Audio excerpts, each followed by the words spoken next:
চব্বিশ পরগনা জেলার মাধবপুর নামে একটি ছোট্ট গ্রাম ছিল। সেই গ্রামে বাস করত এক দরিদ্র পরিশ্রমী চাষি। নাম তার হরিদাস। রুজি রোজগারের উৎস বলতে তার ছিল একটা ফুল বাগান। সেই বাগানে নানা রকম রঙিন ফুলের সম্ভার ছিল। নানা রকমের প্রজাপতি, মৌমাছিরাও সেই বাগানে মেলা বসাত। শুধুমাত্র ফুল চাষ করেই সংসার চালাতে হরিদাসের বেশ কষ্ট হতো। হরিদাসের স্ত্রী লক্ষ্মী যেমন একদিকে স্নেহময়ী, বিশ্বাসী, তেমনি অন্যদিকে বেশ বুদ্ধিমতীও বটে। সংসারের সকলের জন্য রান্না করা, খাবার গোছানো, তা বাদেও সাংসারিক সমস্ত কাজেই সে পটু। সমস্ত সাংসারিক কাজ মিটিয়েও সে তার স্বামীকে ফুল চাষে সাহায্য করত। হরিদাস আর তার স্ত্রী মিলে নিজেদের উঠোনে ফুল চাষ করে তা গ্রামের হাটে বিক্রি করে সংসার চালাতে লাগলো। এইভাবেই কষ্টে শিষ্টে হরিদাসের দিন চলতে লাগলো। একদিন হরিদাস চাষ করতে করতে বলতে লাগলো, এই ফুল গাছগুলোই যেন আমার কাছে সন্তানের মতো। নিজের তো সন্তান নেই, এদেরকেই যত্ন করলে এরাই যেন আমাকে অনেক অনেক সুখ, শান্তি, ভালোবাসা সবই দেয়। এতটা অভাব কষ্টের মাঝেও হরিদাসের জীবনে এই ফুল গাছটি ছিল যেন এক বিরাট বড় আশীর্বাদ।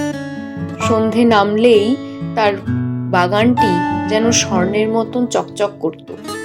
একদিন ঘরে বসে হরিদাস বেশ দুশ্চিন্তাগ্রস্ত মনে ভাবতে লাগলো, দ্রব্যমূল্য যে হারে বৃদ্ধি পাচ্ছে, এরপর তো কিছুদিন পরে সংসার চালানো বেশ কষ্টকর হয়ে পড়বে। সামান্য একটু ফুল চাষ করে কিভাবে যে অন্ন মুখে তুলবো। সাংসারিক টানাপোড়েনের চিন্তায় হরিদাস বেশ ভারাক্রান্ত হয়ে পড়ে। বেশ কিছুদিন পর একদিন দুপুরে হরিদাস এবং তার স্ত্রী একসঙ্গে ঘুমাচ্ছিল। হঠাৎ স্বপ্নের মধ্যে হরিদাসের ঘুমটি ভেঙে যায়। সে উপলব্ধি করে তাকে কে যেন ডাকছে। ও, আর কত ঘুমাবি? হরিদাস চোখ মেলে দেখে তার সামনে স্বর্গের এক পরী দাঁড়িয়ে আছে। অপরূপ সুন্দরী, চেহারায় ঔজ্জ্বল্য, পোশাক পরিচ্ছদ ঝলমল করছে। হরিদাস পরীকে দেখে হতবম্ব হয়ে পড়ে। কিরে, আমাকে দেখে চমকে গেলি? আমি তো তোর দুঃখ ঘোচাতে এসেছি রে। তুই অনেক কষ্ট করেছিস, এবার থেকে তোর সুখের দিন শুরু। পরীর কথা শুনে হরিদাস বলে, কে তুমি গো?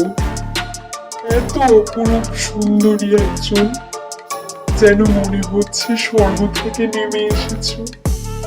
আমার দুঃখ ঘোচাবে তুমি?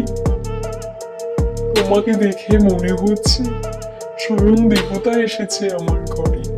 সেদিন রাতে প্রচণ্ড ঝড় বৃষ্টি সহ বজ্রবিদ্যুৎ হয়। প্রতিদিনের মতো বাগানে ফুল চাষ করার জন্য হরিদাস খুব ভোর ভোর ঘুম থেকে উঠে যায়। হরিদাস দেখতে পায় গাছে দুটো পাখি জবুথবু হয়ে বসে আছে। হরিদাস দেখেই বুঝতে পারে গতকাল রাতের ঝড় বৃষ্টিতে পাখি দুটো তাদের বাসা হারিয়েছে। ওদেরকে দেখা মাত্রই হরিদাস তার স্ত্রীকে ডাকে। মনে হয় কাল রাতের ঝড় বৃষ্টিতে বাসা হারিয়ে পথ ভুলে এখানে চলে এসেছে। পাখি দুটোকে আমাদের সাহায্য করা উচিত। তারা দুজন মিলে পাখি দুটোর জন্য একটা বাসা তৈরি করে। এবার থেকে ওরা এই গাছেই খুব ভালো থাকবে, তারই ব্যবস্থা আমরা করে দিলাম। পরদিন সকালে লক্ষ্মী ঘুম থেকে উঠে তার ফুল বাগানে যায় কিছু ফুল তোলার জন্য। ও মা, আজ তো দেখছি আরো সুন্দর সুন্দর ফুল ফুটেছে। কি মিষ্টি লাগছে ফুলগুলোকে। আজ কিছু ফুল দেবতার পায়ে উৎসর্গ করব। এই বলতে বলতে লক্ষ্মী ফুল তুলতে থাকে। অন্যদিকে উঠোনের বাবুল গাছটায় থাকা দুটো পাখি বিষয়টা দূর থেকে লক্ষ্য করে। এবং নিজেদের মধ্যে এই নিয়েই কথা বলতে থাকে। এই দেখো দেখো দেখো, লোকটার কি সুন্দর একটা ফুল বাগান আছে। বাগানটার দিকে তাকালেই যেন মনটা ভরে যায়। লোকটাও কিন্তু মন থেকে ভালো, বলো? শুধু সাংসারিক অভাবের কারণে লোকটা ওইভাবে থাকে, তাছাড়া কিন্তু লোকটা মন থেকেই ভালো। এর বেশ কিছুদিন পর হঠাৎ একদিন সকালে ঘুম থেকে উঠে লক্ষ্মী বাইরে এসে লক্ষ্য করে যে পাখি দুটো 3টে নীল রঙের ডিম পেড়েছে। ডিমগুলো দেখতে বেশ বড়। ডিমগুলো দেখে লক্ষ্মী উৎফুল্ল মনে বলতে থাকে, কি সুন্দর ডিম পেড়েছে পাখিগুলো, বাহ! আচ্ছা, এই ডিমগুলো যদি আমরা বাজারে বিক্রি করি তাহলেও তো কিছু পয়সা পাওয়া যাবে।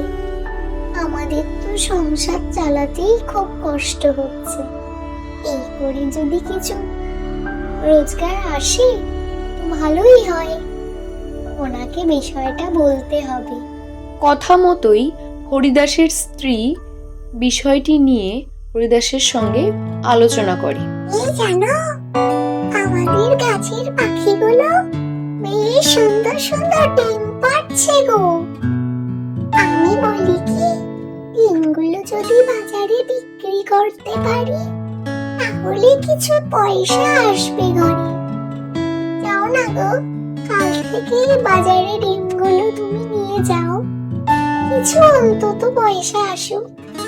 লক্ষ্মীর কথা শুনে হরিদাস বলে, আচ্ছা ঠিক আছে ঠিক আছে, তুমি যখন এত করে বলছো কাল থেকে না হয় নিয়েই যাব কিছু ডিম।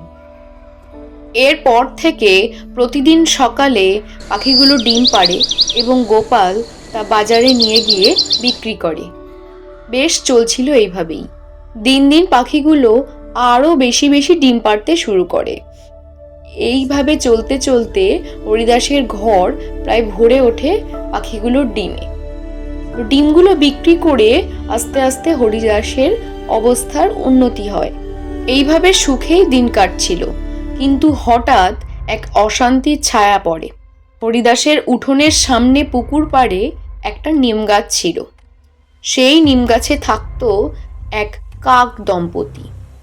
ওই কাকের কুনজর ছিল হরিদাসের বাবলা গাছের পাখির ডিমগুলোর ওপর। সে সবসময় ফন্দি করত কিভাবে পাখিগুলোর ডিম নষ্ট করা যায়।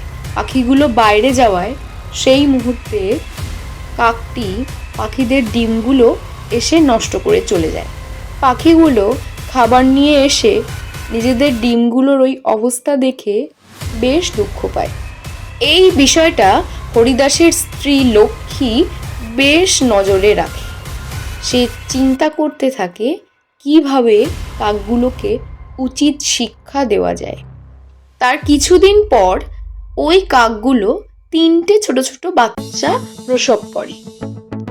একদিন কাক দম্পতি যখন খাবারের উদ্দেশ্যে বাইরে যায়, ঠিক সেই মুহূর্তে হরিদাসের স্ত্রী লক্ষ্মী কাকেদের একটি ছানাকে চুরি করে নিজের বাড়িতে নিয়ে আসে। কাক দম্পতি খাবার নিয়ে এসে তার ছানাকে দেখতে না পেয়ে কষ্টে ভারাক্রান্ত হয়ে পড়ে। কাক দম্পতির তাদের ছানার শোকে স্বাস্থ্যের অবনতি ঘটতে থাকে। একদিন তারা নিজেদের মধ্যে বলতে থাকে, কতদিন হয়ে গেল বলতো আমরা আমাদের ছানাকে হারিয়েছি, কোথায় আছে, কেমন আছে, আদৌ বেঁচে আছে কিনা আমি সেটাই জানি না। ঠিক সেই মুহূর্তে হরিদাসের স্ত্রী লক্ষ্মী এবং হরিদাস কাকেদের ছানাটাকে নিয়ে তাদের বাসার সামনে যায়। তারপর হরিদাসের স্ত্রী লক্ষ্মী বলতে থাকে, আমি তোমার ছানাকে আমার বাড়িতে নিয়ে গিয়েছিলাম তোমাকে শিক্ষা দেওয়ার জন্য। এবার বুঝলে তো, অন্যের ক্ষতি করলে নিজেরও ক্ষতি হয়। একটা মা তার সন্তানকে কত কষ্টে বড় করে, কত কষ্টে জন্ম দেয়, তুমি সেই মার সন্তানকে বারংবার মারছিলে, যখন নিজের সন্তানটাকে হারালে কেমন যন্ত্রণা লাগছিল বলো? মনে রাখবে, নিজের যেটা যন্ত্রণা, অন্যের সেই যন্ত্রণাটাই হয়।